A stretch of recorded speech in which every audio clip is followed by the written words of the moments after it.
চরম অধর্মী শকুনি এত পাপ করার পরেও কি করে স্বর্গ লাভ করেছিল, আজকে আমরা জানবো সেই রহস্যময় কাহিনী। নমস্কার, দিব্যবাণী চ্যানেলে আপনাদেরকে স্বাগত জানাই। মহাভারতের সবচেয়ে রহস্যময় চরিত্র হচ্ছে গান্ধারের রাজপুত্র শকুনি। তিনি ছিলেন দুর্যোধনের মামা, কিন্তু শুধু একজন মামা হিসেবেই নয়, কৌরবদের অন্যতম প্রধান কূটনীতিক হিসেবেও তার পরিচয় পাওয়া যায়। তার হাতে ছিল পাশার দান, তার মাথায় ছিল অসাধারণ কূটবুদ্ধি। কিন্তু প্রশ্ন, যে শকুনি পাণ্ডবদের বিরুদ্ধে এত ষড়যন্ত্র করেছিল, যার কারণে কৌরব বংশের বিরোধ আরো তীব্র হয়েছিল, সেই শকুনির মৃত্যুর পর কি হয়েছিল? কি তিনি স্বর্গলাভ করেছিল? আর যদি করে থাকেন, তাহলে কেন? প্রচলিত একটি কাহিনী অনুযায়ী গান্ধার রাজ পরিবারের সঙ্গে হস্তিনাপুরের সম্পর্কের কারণে শকুনির মনে গভীর ক্ষোভ ও প্রতিশোধের আগুন জন্মেছিল। কথিত আছে, এক সময় তার পরিবারকে বন্দী করে রাখা হয়েছিল এবং সেই সময় একে একে পরিবারের সদস্যরা মৃত্যুবরণ করেন। শকুনি বেঁচে যান, আর সেই অতীতের কষ্ট থেকেই তার মনে জন্ম নেয় প্রতিশোধের সংকল্প। তিনি বুঝেছিলেন, শক্তি দিয়ে হস্তিনাপুরকে হারানো কঠিন, কিন্তু বুদ্ধি ও কূটনীতির মাধ্যমে তাদের ভিত নাড়িয়ে দেওয়া সম্ভব। আর সেই পথেই এগিয়ে যান। শকুনি খুব ভালোভাবেই জানতেন যুধিষ্ঠিরের পাশা খেলার প্রতি দুর্বলতার কথা, তাই দুর্যোধনকে সঙ্গে নিয়ে তিনি পাশা খেলার পরিকল্পনা করেন। সেই সবাই যুধিষ্ঠির একে একে হারতে থাকে, তাদের ধনসম্পদ, রাজ্য, শেষ পর্যন্ত নিজের স্বাধীনতা। এই ঘটনায় পাণ্ডবদের জীবনে নিয়ে আসে অপমান, বনবাস ও প্রতিশোধের আগুন। শকুনি একটি চাল যেন ধীরে ধীরে পুরো কুরু বংশকে ধ্বংসের দিকে নিয়ে যায়। অবশেষে সেই সংঘাত পৌঁছয় কুরুক্ষেত্রের ময়দানে। 18 দিনের ভয়ঙ্কর যুদ্ধ। একে একে পতন হতে থাকে কৌরব পক্ষের মহাবীরদের।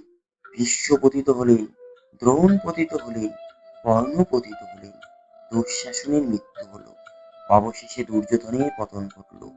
আর তারপর এলো শকুনির শেষ সময়। যুদ্ধে শকুনির পুত্র উলুক নিহত হয়। এরপর শকুনি সহদেবের সঙ্গে যুদ্ধে লিপ্ত হন। দীর্ঘ যুদ্ধের শেষে সহদেব শকুনিকে হত্যা করেন। এইভাবে শেষ হয় মহাভারতের অন্যতম রহস্যময় কূটনীতিকের জীবন। তাহলে মৃত্যুর পর শকুনির কি হয়েছিল? এখানেই রয়েছে আসল সত্য। আমরা মহাভারতে অনেকে মনে করি, যে ব্যক্তি এত অধর্ম করেছে তার পরিণতি নিশ্চয়ই নরকে হবে।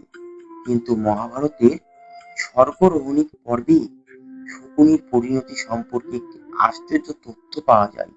সেখানে বলা হয়েছে, শকুনি দাপরের সঙ্গে একীভূত হন, অর্থাৎ তার পরিণতি সাধারণ পাপ পুণ্যের হিসেবের মতো সরলভাবে স্বর্গ ও নরকের মধ্যে সীমাবদ্ধ নয়। শকুনিকে নিয়ে বিভিন্ন লোককথায় আরো একটি কথা প্রচলিত, মহাদেবের কৃপায় শকুনি স্বর্গের লাভ পেয়েছিল। শকুনি স্বর্গের বর লাভ করেছিলেন। তবে এখানে একটি বিষয় মনে রাখা অত্যন্ত জরুরি, মূল মহাভারতে সরাসরি এমন কথা পাওয়া যায়নি। মহাদেব শকুনিকে স্বর্গের বর দিয়েছিলেন, তবে এটি আমরা প্রচলিত কাহিনী ও লোক বিশ্বাস হিসেবেই দেখতে পাই। তবে প্রশ্ন থেকে যায়, অধর্মের প্রতি থাকা একজন মানুষ কিভাবে এমন পরিণতি হলো? এর উত্তর লুকিয়ে আছে মহাভারতের গভীর দর্শনে। শকুনির জীবনে হয়তো প্রতিশোধের আগুন ছিল, কিন্তু সেই প্রতিশোধের পথে হাঁটতে হাঁটতে তিনি নিজের অধর্মের অংশ হয়ে গিয়েছিলেন। তিনি অন্যায়ের বিরুদ্ধে দাঁড়াতে চেয়েছিলেন, তিনি অন্যায়ের পথ বেছে নিয়েছিলেন। এটাই শকুনির জীবনের সবচেয়ে বড় শিক্ষা। কারণ অন্যায় শিকার হওয়া আর অন্যায় করা দুটো এক বিষয় নয়। প্রতিশোধের আগুন এক সময় শুধু শত্রুকে নয়, নিজের জীবনকেও পুড়িয়ে দেয়।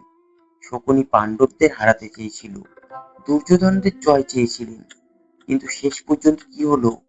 কৌরবরা ধ্বংস হলো, দুর্যোধন নিহত হলো, শকুনি নিজেও নিহত হলেন। অর্থাৎ অধর্মের পথে সাময়িক জয় পাওয়া গেলেও শেষ জয় ধর্মেরই হয়। তাই শকুনির গল্প শুধু একজন খলনায়কের গল্প নয়, এটি মানুষের রাগ, প্রতিশোধ, অহংকার এবং কর্মফলের গল্প। মহাভারত আমাদের শেখায়, অন্যায়ের জবাব অন্যায় দিয়ে দিলে অন্যায় কখনো শেষ হয় না। একটি প্রতিশোধ জন্ম দেয় আরেকটি প্রতিশোধকে, আর শেষ পর্যন্ত সেই আগুনে ধ্বংস হয়ে যায় সবাই। শকুনি তাই মহাভারতের একটি রহস্য চরিত্র হলেও আমাদের জন্য রেখে গেছেন একটি বড় শিক্ষা। প্রতিশোধ নয়, ধর্মের পথেই শেষ পর্যন্ত মানুষকে সত্যিকারের জয় এনে দেয়। এরকম আরো রহস্যময় ভিডিও পেতে চ্যানেলটি অবশ্যই সাবস্ক্রাইব করুন।